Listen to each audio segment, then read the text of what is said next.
What's up, y'all? This your girl Drew with the T. If this your first time here on my channel, please be sure to hit that subscribe button. Let's help the channel grow. Today I want to talk about family dynamics and how it impact your relationship.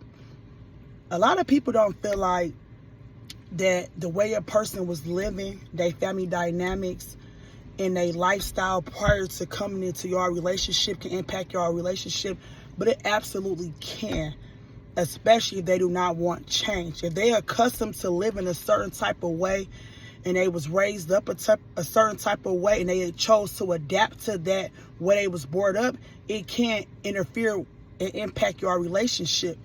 Especially if they coming from a dysfunctional family, unless that person decided to say, hey, I don't like the way I was raised, what I was brought up around. I want to make change in my life. I want to do better. So you hear what I'm saying? It would take for that person to actually say they realized how they was born or raised and the environment they was raised around was corrupt and dysfunctional and they want change. If not, it can negatively have an impact on your relationship, especially talking to my people over 30, because a lot of people are stuck in their ways. If they bad with money, if they bad with cheating or handling business, if they used to abuse, alcohol, using drugs, whatever they was accustomed to, all them bad habits, until they ready to make change, it can have a negative impact on your relationship.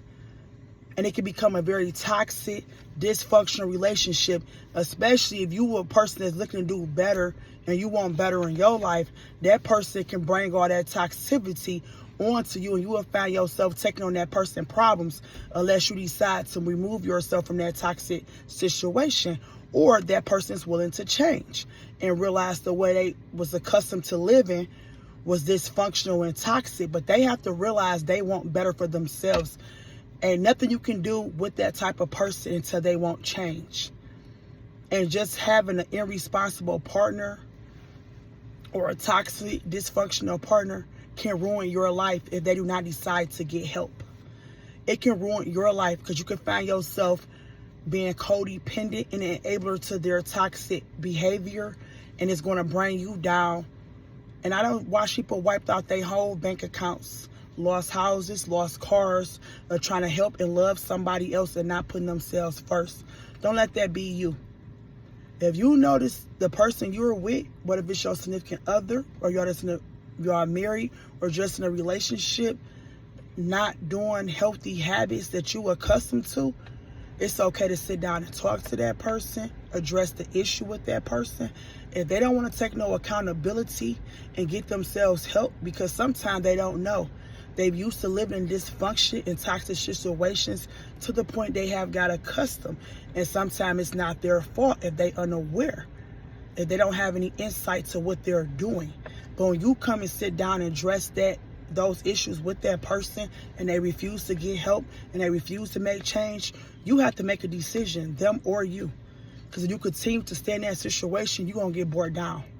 You're going to take the loss. And guess what? They're going to drag you down through there and go find somebody else to do it with until they tired and ready to make change. So that's why I say the way a person was living before you can very well have a negative impact in your relationship. If they used to toxic habits, bad habits, addictions, and they're not trying to get themselves no help, they're going to bring that around you. And you got to make a decision, them or you. And me personally, I can love you, but I'm not going to lose everything for you that I built prior to you coming into my life. So I have to learn, sometimes you have to love people from a distance, who not walking the same way you walk, who not on what you want, or you going to find yourself going down with them. And that's my honest advice to y'all, man. Y'all got to stay ahead and pay attention and watch the people that you keep in your circle. Because they know how they always say, if you tell people you keep in your circle, it's a reflection of you. You know, they say, if you tell me your 3 best friends, I'm going to tell you who you are. That's a true statement. Because it's no way y'all on different levels that's going to stay strong and bonded. Either you're going to outgrow that person and move forward, or you're going to adapt to that person's way of life. So you have to pick a side anyway. So pretty much you got to find people on your level, moving the way you moving, who want the same goals, who want the same things you want out of life. And you got people you can have fun with, but even that get tiresome. After a while, it's going to get played out. Being good in the bed is not going to be enough to keep the relationship. Not when real shit come. When bills come and responsibilities come and real life situations, that good time they give you, it's not going to be enough to sustain it after a while. It's going to get wore off. Mark my word. But anyway, this your girl, Dre with the T, man. If this is your first time here, please be sure to hit that subscribe button. Until next time, y'all be safe. And please be sure to check out some of my other videos and like, subscribe to the channel, y'all. Welcome to Dre with the T. Peace out.